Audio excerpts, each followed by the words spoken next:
You're going to die.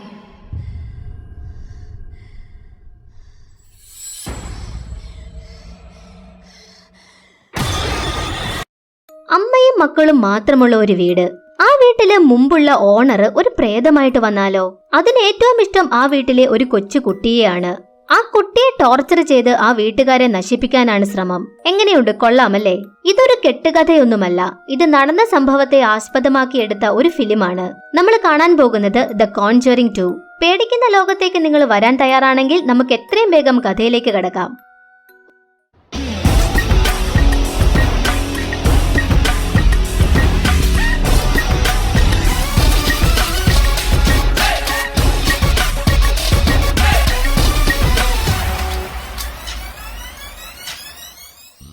ആയിരത്തി 1977 ഇംഗ്ലണ്ടാണ് കാണിക്കുന്നത്. ഒരു ദിവസം രാത്രി ജാനറ്റ് എന്ന ഒരു കുട്ടി മൂത്ത പെൺകുട്ടിയുമായിട്ട് ചേർന്ന് ഓജോ ബോർഡ് കളിക്കുകയാണ്. ഈ മുറിയിലുള്ള ആത്മാവിന് ഞങ്ങളോട് സംസാരിക്കണമോ, നിങ്ങൾക്കൊന്ന് സംസാരിക്കാമോ എന്നൊക്കെ ആ കുട്ടികൾ ചോദിക്കുന്നുണ്ട്. പക്ഷേ ഒരു റെസ്പോൺസും ഇല്ല. എന്റെ അപ്പൻ എന്തെങ്കിലും തിരിച്ചു വരുമോ എന്ന് ചോദിച്ചപ്പോഴും അതിനും ഒരു റെസ്പോൺസും ഇല്ല. ഇതൊക്കെ കണ്ടിട്ട് മൂത്ത കുട്ടി, ഇത് വെറും പൊട്ടത്തരമാണ്, നീ ഒത്തിരി ഫീലൊന്നും ചെയ്യണ്ട, ഇതെന്തായാലും എടുത്തു വെച്ചേക്ക് എന്ന് പറഞ്ഞിട്ട് അവര് കിടന്നുറങ്ങി. രാത്രി 1:10 ജാനറ്റ് പെട്ടെന്ന് കണ്ണു തുറന്നപ്പോൾ അവള് ഹാളിലാണ് കിടക്കുന്നത്. എന്താണ് സംഭവമെന്ന് അവൾക്കൊന്നും മനസ്സിലായില്ല. പെട്ടെന്ന് എന്തോ ഒരു കതക് കൊട്ടുന്നത് പോലത്തെ സൗണ്ട് കേട്ടു. ജാനറ്റിന്റെ ചേച്ചി ഇത് കേട്ടിട്ട് എഴുന്നേറ്റ് നോക്കിയപ്പോൾ അവള് കട്ടിലിലില്ല. അപ്പോൾ അവളായിരിക്കും കതക് കൊട്ടുന്നതെന്നോർത്ത് കതക് തുറന്നു നോക്കിയപ്പോഴും ആരെയും കണ്ടില്ല. കുറച്ചു സമയം കഴിഞ്ഞപ്പോൾ ജാനറ്റ് അങ്ങോട്ട് വന്നു. നീ എന്തിനാ വെളിയിൽ പോയിട്ട് കതക് തട്ടിക്കൊണ്ടിരുന്നതെന്ന് ചേച്ചി ചോദിച്ചപ്പോൾ ഞാനൊന്നും തട്ടിയില്ല, നീ വെറുതെ കേട്ടതായിരിക്കുമെന്ന് പറഞ്ഞ് അവൾ അകത്തേക്ക് കയറി. പിറ്റേ ദിവസം ജാനറ്റിന്റെ അമ്മ വാഷിംഗ് മെഷീനിൽ തുണി കഴുകിക്കൊണ്ടിരുന്നപ്പോൾ പെട്ടെന്ന് അവിടെയുള്ള പൈപ്പ് പൊട്ടി വെള്ളം വന്നു. ഈ സീൻ എന്തിനാ കാണിച്ചതെന്ന് നിങ്ങൾക്ക് പിന്നീട് മനസ്സിലാകും. അന്ന് രാത്രി ആ വീട്ടിലെ മറ്റൊരു കുട്ടി ജനലിൽ കൂടെ നോക്കുമ്പോൾ വെളിയിലുള്ള ഊഞ്ഞാല് തനിയെ ആടുന്നത് കണ്ടു. രാത്രി കിടന്നുറങ്ങിക്കൊണ്ടിരുന്ന ജാനറ്റ് എന്നെ വിട്ടിട്ട് പോവെന്നൊക്കെ പറഞ്ഞ് പിച്ചുമ്പയും പറയുന്നത് കേട്ട ചേച്ചി എഴുന്നേറ്റു. നീ എന്താണ് ഈ പറയുന്നത്? നീ സ്വപ്നം കാണുന്നതായിരിക്കും, കുഴപ്പമൊന്നുമില്ല എന്ന് പറഞ്ഞിട്ട് ചേച്ചി കിടന്നുറങ്ങി. പക്ഷേ അവള് വീണ്ടും എഴുന്നേറ്റ് ഇത് എന്റെ വീടാണെന്നൊക്കെ പറഞ്ഞ് അലറാൻ തുടങ്ങി. ചേച്ചിക്ക് കാര്യമൊന്നും മനസ്സിലായില്ല. ജാനറ്റിന്റെ ശബ്ദമാണെങ്കിൽ മാറി മാറി കേട്ടോണ്ടിരിപ്പുണ്ട്. നീ എന്താണ് ഈ കാണിക്കുന്നത്? ഞാൻ അമ്മയോട് പറഞ്ഞു കൊടുക്കുമെന്ന് പറഞ്ഞപ്പോൾ നീ നിന്റെ അമ്മയോട് പറഞ്ഞാൽ നിന്റെ അമ്മേനെ കഴുത്ത് ഞെരിച്ചു കൊല്ലുമെന്ന് ജാനറ്റും പറഞ്ഞു. ഒരു തരത്തിൽ ജാനറ്റിന്റെ അടുത്ത് പോയിട്ട് സമാധാനിപ്പിച്ച് അവളെ കിടത്തി ഉറക്കി തിരിച്ച് ചേച്ചി വന്ന് കിടന്നതും അവൾ അടുത്ത് വന്ന് അലറാൻ തുടങ്ങി. നീ എന്തിനാ എന്റെ അടുത്ത് വന്ന് ഇങ്ങനെയൊക്കെ പറയുന്നതെന്ന് ചേച്ചി ചോദിച്ചപ്പോൾ പുറകിൽ കൂടി ഇതെന്റെ വീടാണെന്ന് പറയുന്ന ഒരു ശബ്ദം കേട്ടു. അവള് ശരിക്കും പേടിച്ചു പോയി. തിരിഞ്ഞു നോക്കിയതും ആരെയും കണ്ടില്ല. ലൈറ്റ് ഇട്ട് നോക്കിയപ്പോഴും ആരുമില്ല. ജാനറ്റ് ആണെങ്കിൽ ഒന്നും സംഭവിക്കാത്തതുപോലെ കൂളായിട്ട് പോയി കിടന്നുറങ്ങി. ലൈറ്റ് ഓഫ് ചെയ്യാൻ നോക്കിയപ്പോൾ ചേച്ചിക്ക് ചെറിയൊരു പേടി. അതുകൊണ്ട് അവള് ലൈറ്റ് ഓണാക്കി തന്നെ കിടന്നുറങ്ങി. ആ വീട്ടിലെ ആൺകുട്ടി രാത്രി വെള്ളമൊക്കെ കുടിച്ച് തിരിച്ചു മുകളിൽ കയറി വന്നപ്പോഴേക്കും ഒരു കളിപ്പാട്ടത്തിൽ കാല് തട്ടി. അവനത് കാലുകൊണ്ടങ്ങ് തട്ടിക്കളഞ്ഞു. എന്നിട്ട് തിരിച്ചു വന്ന് കിടന്നു. കിടക്കാൻ നേരം എന്തോ ഒരു ശബ്ദം കേട്ടു. അവൻ അവിടെ പോയി നോക്കിയതും ഒന്നും കണ്ടില്ല. അവൻ വീണ്ടും വന്ന് കിടന്നതും ആ കളിപ്പാട്ടം തനിയെ ഇങ്ങോട്ട് വരുന്നു. അവൻ വീണ്ടും അതെടുത്ത് അവൻ ഒരു ടെന്റ് ഉണ്ട്, ആ ടെന്റിലേക്ക് ആ കളിപ്പാട്ടം കയറ്റി വിട്ടു. പക്ഷേ ആരോ അതിനുള്ളിൽ നിന്ന് തിരിച്ചു വിടുന്നത് പോലെ അത് തിരിച്ചു വരികയും വലിയൊരു ശബ്ദം കേൾക്കുകയും ചെയ്തു.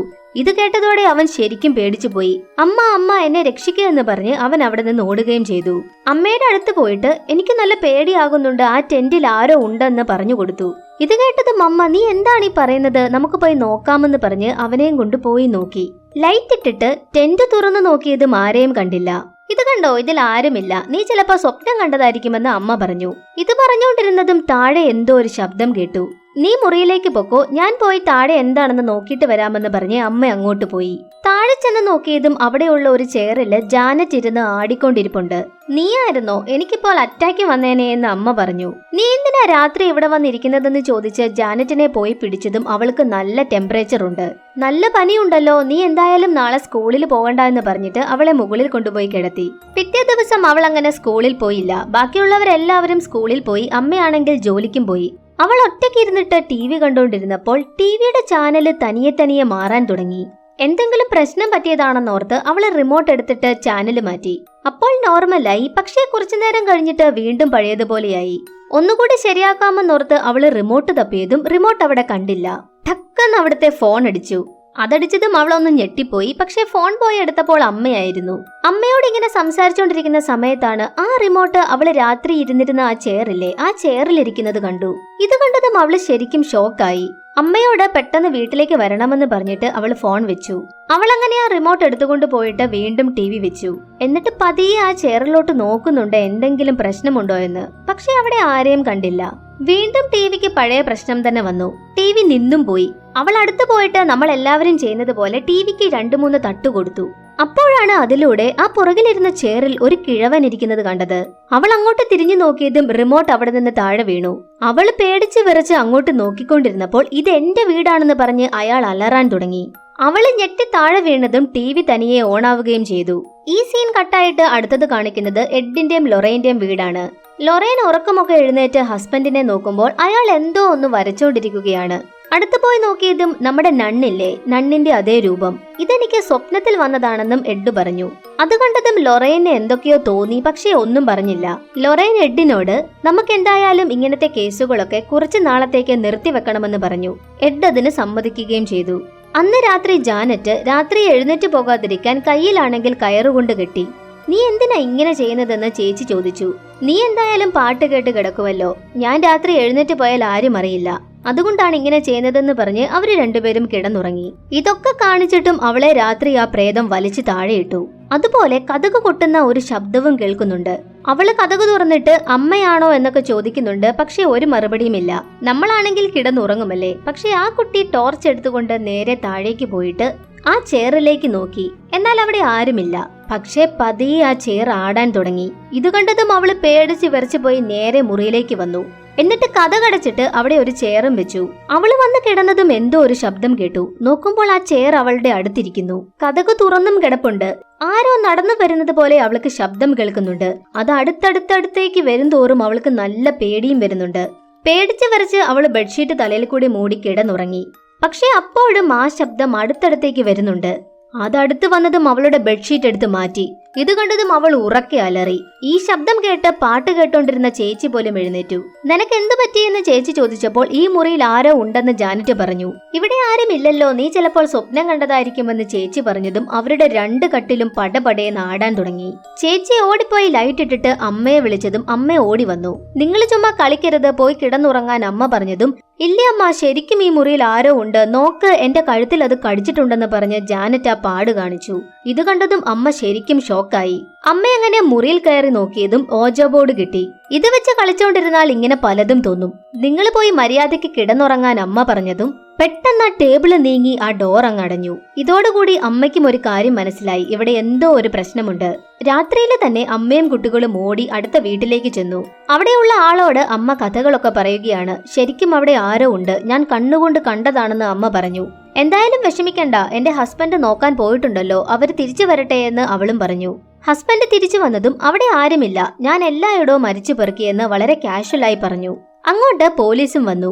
നിങ്ങളാണോ പോലീസിനെ വിളിച്ചതെന്ന് ചോദിച്ചപ്പോൾ അതെ, നിങ്ങളെ വെറുതെ ആരെങ്കിലും പ്രാങ്ക് ചെയ്യുകയായിരിക്കും, അത് കണ്ടുപിടിക്കട്ടെ എന്ന് അയാളും പറഞ്ഞു. പോലീസ് അങ്ങനെ എല്ലായിടവും തപ്പി. അടുക്കളയിൽ അവരെല്ലാവരും നിൽക്കുമ്പോൾ എന്തോ ഒരു ശബ്ദം കേട്ടു. അത് കേൾക്കുന്നത് ചുമരിൽ നിന്നാണ്. ഒരു കസേര എടുത്തോണ്ട് വരാൻ പറഞ്ഞിട്ട് ആ പോലീസ് മുകളിൽ കയറി നോക്കിയതും ആ ശബ്ദം വീണ്ടും വീണ്ടും കേട്ടു.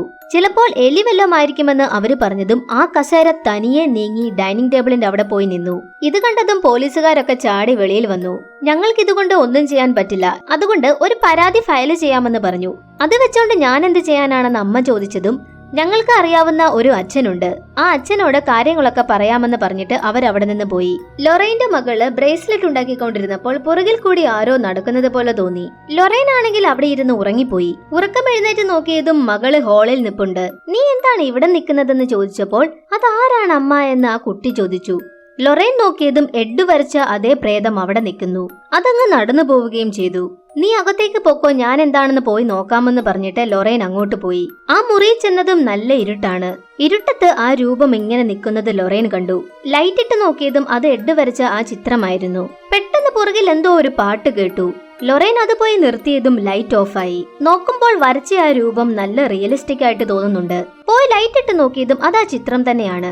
എങ്ങനെയെങ്കിലും രക്ഷപ്പെടാമെന്നോർത്ത് ലൊറൈൻ കതകിന്റെ അങ്ങോട്ട് ചെന്നതും കതക് തനിയെ അടഞ്ഞു. കൂടാതെ അവിടെയുള്ള ജനലും എല്ലാം അടഞ്ഞു. ആ ഫോട്ടോ ഫ്രെയിം തനിയെ ആടാൻ തുടങ്ങി. ആടി ആടി പുറകിൽ കൂടി ഒരു നിഴൽ ഇങ്ങനെ നടന്നു പോകുന്നുണ്ട്. അത് നടന്ന് അതിന്റെ ഫോട്ടോയുടെ പുറകിൽ വന്ന് നിന്നു. എന്നിട്ട് പെട്ടെന്ന് ആ ഫോട്ടോയും പിടിച്ചുകൊണ്ട് ലൊറൈന്റെ നേരെ കുതിച്ചു. ലൊറൈൻ പേടിച്ച് അവിടെയുള്ള ബോക്സിന്റെ മുകളിലേക്ക് വീണു. ആ പ്രേതം ലൊറൈനെ നോക്കിക്കൊണ്ട് ചിരിക്കുന്നുണ്ട്. നിനക്ക് എന്ത് വേണം, നിന്റെ പേരെന്താണെന്ന് ലൊറൈൻ ചോദിച്ചതും അത് അലറാൻ തുടങ്ങി. നോക്കുമ്പോൾ ലൊറൈന് ഇതെല്ലാം മനസ്സിൽ കണ്ടുകൊണ്ട് ബൈബിളിൽ ഓരോന്നൊക്കെ കുത്തി വരയ്ക്കാൻ തുടങ്ങി. അവിടെ ഉണ്ടായിരുന്ന മകള് എന്താണമ്മ എഴുന്നേക്കാനൊക്കെ പറയുന്നുണ്ട്. അപ്പോഴും ലൊറൈൻ അതേ ലോകത്താണ്. നിനക്ക് എന്ത് വേണമെന്ന് ചോദിച്ചപ്പോൾ എഡിനെയാണ് കാണിച്ചത്. പെട്ടെന്ന് എഡിന്റെ ചങ്കില് ഒരു മരക്കൊമ്പ് കുത്തിക്കയറി എഡ് മരിക്കുന്നതും കാണാം. അപ്പോൾ അതിന് വേണ്ടത് എഡിന്റെ ആത്മാവിനെയാണ്. ഇപ്പോൾ ജാനറ്റിന്റെ അമ്മ മാർക്കറ്റിൽ പോയി നടന്നു വന്നുകൊണ്ടിരുന്നപ്പോൾ ഒരു റിപ്പോർട്ടർ അവരുടെ പുറകെ കൂടി. ഞാൻ ടിവിയിൽ നിന്നാണ്, നിങ്ങളുടെ കഥകളൊക്കെ ടിവിയിൽ ഇടാമെന്ന് പറഞ്ഞു. അവസാനം അയാൾ പറഞ്ഞ് അമ്മ അതിന് സമ്മതിക്കുകയും ചെയ്തു. പിറ്റേന്നങ്ങനെ മീഡിയയിൽ നിന്ന് ആൾക്കാർ വന്ന് ടിവിയിൽ ഇവരുടെ ന്യൂസ് വരാൻ തുടങ്ങി. അവിടെയുള്ള ഓരോ ആൾക്കാര് ജാനറ്റ് കാറ്റിൽ പറക്കുന്നത് കണ്ടു എന്നൊക്കെ പറഞ്ഞു. വേറൊരാളും ആ ഫോട്ടോ എടുത്തത് ഞാനാണ്, അവള് കാറ്റിൽ കൂടി പറന്നത് ഞാനും കണ്ടതാണെന്ന് പറഞ്ഞു. അന്ന് വന്ന പോലീസുകാരും നടന്ന സംഭവങ്ങളൊക്കെ പറഞ്ഞു കൊടുത്തു. പക്ഷേ ഒരു സ്ത്രീ മാത്രം അതൊക്കെ ആ കുട്ടികൾ കാട്ടിക്കൂട്ടുന്നതായിരിക്കുമെന്നാണ് പറഞ്ഞത്. മീഡിയയിലെ ആൾക്കാരൊക്കെ ആ കുട്ടികളെ ഇന്റർവ്യൂ ചെയ്യാൻ തുടങ്ങി. ഇങ്ങനൊരു വീട്ടിൽ താമസിക്കാൻ പേടിയാണോ എന്ന് ചോദിച്ചപ്പോൾ അവര് പേടിയാണെന്ന് പറയുകയും ചെയ്തു. അവര് ആ പ്രേതവുമായിട്ട് കമ്മ്യൂണിക്കേറ്റ് ചെയ്യാൻ ശ്രമിച്ചപ്പോൾ കഥയങ്ങ് മാറി.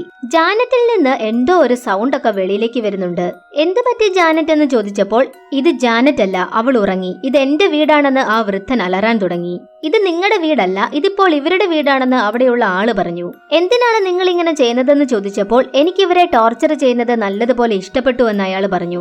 മര്യാദയ്ക്ക് എന്റെ മകളെ വിട്ടിട്ട് പോകാൻ ജാനറ്റിന്റെ അമ്മ പറഞ്ഞതും നീ മിണ്ടാതിരിക്കടി എന്ന് പറഞ്ഞ് അവൾ അലറി. ഇത് കണ്ടതും അവിടെയുള്ള എല്ലാവരും ഷോക്കായി. രാത്രിയായതും ആരോ മണിയടിക്കുന്ന ശബ്ദം ആ കുഞ്ഞുകൂട്ടി കേട്ടു. എല്ലാവരും നല്ല ഉറക്കത്തിലാണ്. അവൻ എഴുന്നേറ്റ് കതകു തുറന്ന് ആ പട്ടിയെ അകത്ത് കയറ്റി. അത് അകത്ത് കയറിയതും വലുതായി ഒരു വലിയ മനുഷ്യനായി. കയ്യിൽ ഒരു കുടയുമുണ്ട്. അതൊക്കെ വെച്ച് അവനെ ശരിക്കും പേടിപ്പിക്കാൻ തുടങ്ങി. അവൻ ഓടി അമ്മയുടെ അടുത്ത് ചെന്നു. അമ്മ, ക്രൂക്കറ്റ്മാൻ എന്റെ പുറകെയുണ്ട്, എനിക്ക് പേടിയാകുന്നുവെന്ന് അവൻ പറഞ്ഞു. എല്ലാവരും എഴുന്നേറ്റു. ഞാനാണ് ക്രൂക്കറ്റ്മാൻ, എന്നെ ആർക്കും ഒന്നും ചെയ്യാൻ പറ്റില്ല എന്ന് പറഞ്ഞ് ഒരു നിഴൽ ഇങ്ങനെ അടുത്തേക്ക് വന്നു. നോക്കുമ്പോൾ അത് ജാനറ്റ് ആണ്. അവൾ ഒരു അലറിച്ച കൊടുത്തതും അവിടെയുള്ള ലൈറ്റൊക്കെ തനിയെ പൊട്ടി. പെട്ടെന്ന് അവള് താഴെ വീണു. വായിൽ നിന്ന് നുരയും പതയും വരുന്നുണ്ട്. ഇത് കണ്ട് അമ്മ ഓടിപ്പോയി ആംബുലൻസ് വിളിക്കാൻ പറഞ്ഞു. ഈ റെക്കോർഡിംഗ് എല്ലാം ചർച്ചിന്റെ ഫാദർ എഡ് ആൻഡ് ലൊറൈനെ കേൾപ്പിച്ചുകൊണ്ടിരിക്കുകയാണ്. ഇത് കേട്ടിട്ട് നിങ്ങൾക്ക് എന്ത് തോന്നുന്നുവെന്ന് അച്ഛൻ ചോദിച്ചപ്പോൾ ആ വയസ്സായ ആള് വലിയ പ്രശ്നക്കാരനാണെന്ന് ഞങ്ങൾക്ക് മനസ്സിലായി എന്ന് ലൊറൈൻ പറഞ്ഞു. ഇത് വയസ്സായിട്ടുള്ള ഒരാളുടെ ശബ്ദമല്ല, ഇതൊരു കൊച്ചു കുട്ടിയുടേതാണെന്ന് അച്ഛൻ പറഞ്ഞപ്പോൾ അവര് ശരിക്കും ഷോക്കായി. നിങ്ങൾ ഈ കേസ് പോയി ഒന്ന് നോക്കണം, പ്രത്യേകിച്ചൊന്നും ചെയ്യണ്ട, ഇതൊക്കെ സത്യമാണോ എന്ന് പോയി നോക്കിയിട്ട് വന്നാ മതിയെന്ന് അച്ഛൻ പറഞ്ഞു. ഇത് കേട്ടത് മെഡ് നിനക്ക് ഓക്കെ ആണോ എന്ന് ലൊറൈനോട് ചോദിച്ചു. പക്ഷേ ലൊറൈൻ പറഞ്ഞത് വേണ്ട, ഞാനൊരു സ്വപ്നം കണ്ടു. ഇതുപോലത്തെ സ്വപ്നമാണ് 7 വർഷം മുന്നേയും ഞാൻ കണ്ടത്. അതെന്താണെന്ന് വെച്ചാൽ നീ മരിക്കുന്നതാണ്. ഇതുകൊണ്ടാണോ നീ ഇത്രയും നാളായിട്ടും എന്നോട് മിണ്ടാതിരുന്നതെന്ന് എഡ് ചോദിച്ചു. അതെ, അതുകൊണ്ട് തന്നെയാണ്. ദയവ് ചെയ്ത് ഈ കേസിൽ നമ്മൾ തലയിടണ്ട എന്ന് ലൊറൈൻ പറഞ്ഞു. നമ്മൾ ഒന്നും ചെയ്യണ്ട, പക്ഷെ അച്ഛൻ പറഞ്ഞതുപോലെ ആ കുടുംബത്തിന് എന്തെങ്കിലും ഹെൽപ്പ് ചെയ്യാൻ പറ്റുമോ എന്ന് നമുക്ക് പോയി നോക്കിയിട്ട് വരാമെന്ന് എഡ് പറഞ്ഞു. അങ്ങനെ ഒരു തരത്തിൽ ലൊറൈനെ സമാധാനപ്പെടുത്തി രണ്ടുപേരും ആ വീട്ടിലേക്ക് എത്തി. ഒരു റൂമിൽ മാത്രം പ്രേതത്തിന്റെ ആക്രമണം വളരെ ശക്തമാണെന്ന് പറഞ്ഞിട്ട് അത് പൂട്ടിയിട്ടിരിക്കുകയാണ്. അത് തുറന്നു നോക്കിയതും അതിൽ മുഴുവൻ കുരിശുകൾ വെച്ചിട്ടുണ്ട്. ഇതെന്താ ഇത്രയും കുരിശ് ഇവിടെ വെച്ചിരിക്കുന്നതെന്ന് എഡ് ചോദിച്ചപ്പോൾ ഇവിടെയുള്ള ആൾക്കാരൊക്കെ ഞങ്ങൾക്ക് തന്നതാണ്, ഇതുകൊണ്ട് എന്തെങ്കിലും പ്രയോജനമുണ്ടോ എന്ന് എഡ് ചോദിച്ചു. ഇല്ല എന്ന് അമ്മ വളരെ നിരാശയോടെ മറുപടി പറഞ്ഞു. ആ ചെയറും കാണിച്ചു കൊടുത്തു. ഇവിടെ ഇരുന്നുകൊണ്ടാണ് ആ വൃദ്ധൻ മരിച്ചു പോയതെന്നും അയാൾ പറഞ്ഞു. ഈ സമയത്ത് ലൊറൈൻ ജാനറ്റിനോട് സംസാരിക്കുകയാണ്. പ്രേതം വരുമ്പോൾ ആ ശബ്ദം നിന്റെ ഉള്ളിൽ നിന്നാണോ വരുന്നത് അതോ പുറകിൽ നിന്നാണോ വരുന്നതെന്ന് ലൊറൈൻ ചോദിച്ചു. അതെന്റെ പുറകിൽ നിന്നാണ് വരുന്നത്, എന്നെ ആരോ യൂസ് ചെയ്യുകയാണെന്ന് ജാനറ്റും പറഞ്ഞു. അത് നിന്നോട് മാത്രം എന്തെങ്കിലും പറയുമോ എന്ന് ചോദിച്ചപ്പോൾ പറയും, നിങ്ങളെ ആക്രമിക്കുമെന്നാണ് അത് പറഞ്ഞത്. എപ്പോഴാണ് അത് പറഞ്ഞതെന്ന് ലൊറൈൻ ചോദിച്ചു. ഇപ്പോഴാണ് പറഞ്ഞതെന്ന് ജാനറ്റും പറഞ്ഞു. ജാനറ്റിനെ അതേ ചെയറിലിരുത്തി അവര് റെക്കോർഡ് ചെയ്യാൻ തുടങ്ങുകയാണ്. അവളുടെ വായില് വെള്ളവും ഒഴിച്ചു. കാരണം അവള് മിമിക്രി ചെയ്യുകയാണോ എന്ന് എല്ലാവർക്കും ഒരു ചെറിയ ഡൗട്ട് ഉണ്ട്. നിങ്ങൾക്ക് എന്തെങ്കിലും ഞങ്ങളോട് സംസാരിക്കാൻ ആഗ്രഹമുണ്ടോ എന്ന് എഡ് ചോദിച്ചപ്പോൾ ഇങ്ങനെ നോക്കിക്കൊണ്ടിരിക്കുകയാണെങ്കിൽ അതൊന്നും മിണ്ടില്ല എന്ന് ജാനറ്റ് പറഞ്ഞു. അങ്ങനെ എല്ലാവരും തിരിഞ്ഞിരുന്നു. ഇപ്പോൾ സംസാരിക്കാൻ പറ്റുമോ എന്ന് എഡ് ചോദിച്ചപ്പോൾ അവിടെയുള്ള ലൈറ്റുകളൊക്കെ എരിയാൻ തുടങ്ങി. ലൈറ്റ് പോയതും ആ കിഴവൻ സംസാരിക്കാൻ തുടങ്ങി. നിങ്ങൾക്ക് എന്താണ് വേണ്ടതെന്ന് എഡ് ചോദിച്ചപ്പോൾ ഇത് എന്റെ വീടാണെന്ന് അയാൾ പറഞ്ഞു. ഇത് നിങ്ങളുടെ വീടല്ല, നിങ്ങളുടെ കുടുംബക്കാരൊക്കെ എപ്പോഴേ ഇവിടെ നിന്ന് പോയി. ഇതിപ്പോൾ ഇവരുടെ വീടാണ്. ദയവ് ചെയ്ത് ആ കുട്ടിയുടെ അകത്തു നിന്ന് പോകണമെന്ന് എഡ് പറഞ്ഞു. ഇത് കേട്ടതും നിന്റെ പേര് എഡ് അല്ലേ എന്ന് അയാൾ ചോദിച്ചു. എന്റെ പേരൊക്കെ നമുക്ക് പിന്നീട് ഡിസ്കസ് ചെയ്യാമെന്ന് എഡും പറഞ്ഞു. നീ ഇവിടെ നിന്ന് മര്യാദയ്ക്ക് പൊക്കോണമെന്ന് അയാൾ പറഞ്ഞതും എഡ് പതിയെ കുരിശെടുത്ത് അയാളുടെ നേരെ പിടിച്ചു. അപ്പോൾ അലറിക്കൊണ്ട് അയാൾ അവിടെ നിന്ന് പോയി. ഇതൊക്കെ കഴിഞ്ഞാണ് ജാനറ്റ് വായിൽ നിന്ന് വെള്ളം തുപ്പിയത്. ഇത് കണ്ടതും അവിടെയുള്ള എല്ലാവരും ഒന്ന് ഞെട്ടിപ്പോയി. രാത്രിയായതും നിനക്ക് എന്തിന്റെയെങ്കിലും പ്രസൻസ് ഇവിടെ തോന്നിയോ എന്ന് എഡ് ചോദിച്ചു. എനിക്കിവിടെ ഒന്നും തോന്നിയില്ല, പക്ഷേ ഒന്നുമില്ല എന്നും പറയാൻ പറ്റില്ല. എന്റെ മനസ്സിന് ഇത് വിശ്വസിക്കണമെന്നുണ്ട്, പക്ഷേ എനിക്കൊന്നും പ്രത്യേകമായിട്ട് തോന്നുന്നില്ല. എന്തായാലും നമ്മൾ ഇവിടെ തന്നെ ഇരിക്കണം. ഈ വീടിന് എന്താണ് സംഭവിക്കുന്നതെന്ന് നമുക്ക് കണ്ടുപിടിക്കണമെന്ന് ലൊറൈൻ പറഞ്ഞു. ജാനറ്റ് പതിവ് പോലെ കയ്യിൽ കയറൊക്കെ കെട്ടിയിട്ടാണ് കിടന്നത്. പക്ഷേ രാത്രി എന്തോ ഒരു ശബ്ദം കേട്ട് അവള് കണ്ണു തുറന്നു നോക്കിയതും അവള് ഹോളിലാണ്.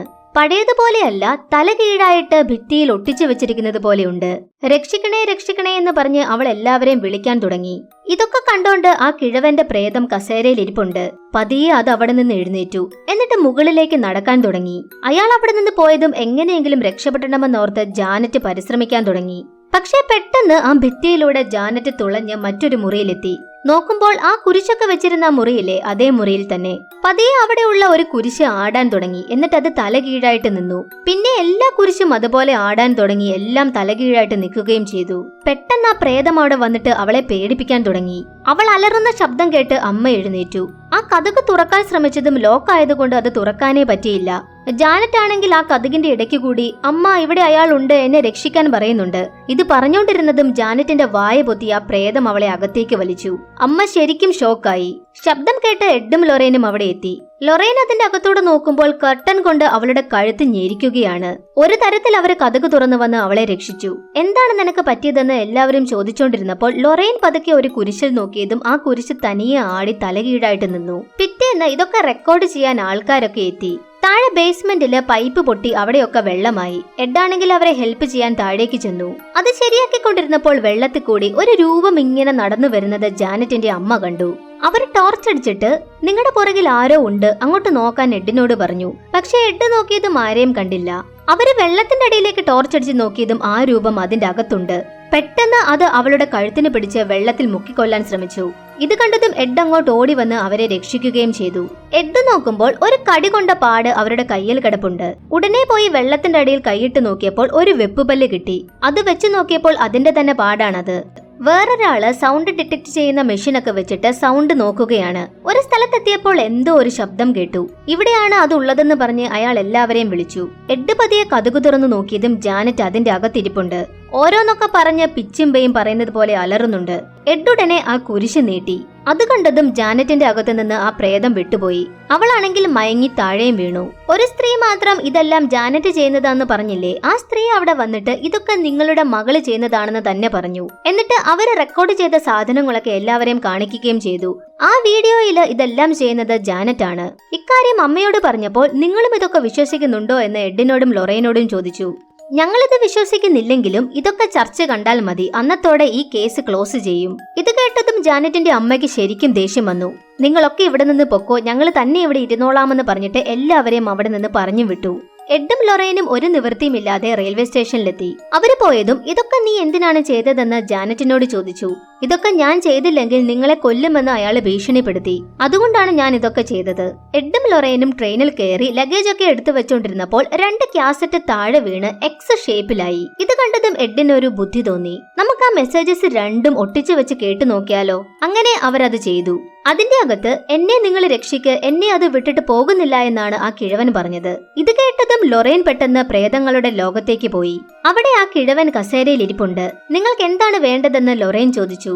ഞാൻ ഇടയ്ക്കിടയ്ക്ക് എന്റെ വീട്ടുകാരെ കാണാൻ വരും, പക്ഷെ അവരാരും ഇവിടെ ഇല്ല. എനിക്കിവിടെ നിന്ന് പോകണമെന്നുണ്ട്, പക്ഷേ അതെന്നെ വിടില്ല എന്ന് ആ കിഴവൻ പറഞ്ഞു. അതിന് ജാനറ്റിനെ നല്ലതുപോലെ ഇഷ്ടപ്പെട്ടു. നിങ്ങൾ പറയുന്നതൊന്നും എനിക്ക് മനസ്സിലാകുന്നില്ലല്ലോ എന്ന് ലൊറൈൻ പറഞ്ഞു. ഉടനെ ആ കിഴവന്റെ പുറകിൽ ദ നണ്ണിന്റെ പ്രേതം വന്ന് നിന്നു. എന്നിട്ട് ലൊറൈനെ നോക്കി അലറി. ലൊറൈൻ ഇക്കാര്യമെല്ലാം എഡിനോട് പറഞ്ഞു. ആ കിഴവനെ അത് യൂസ് ചെയ്യുകയാണെന്നും അവള് പറഞ്ഞു.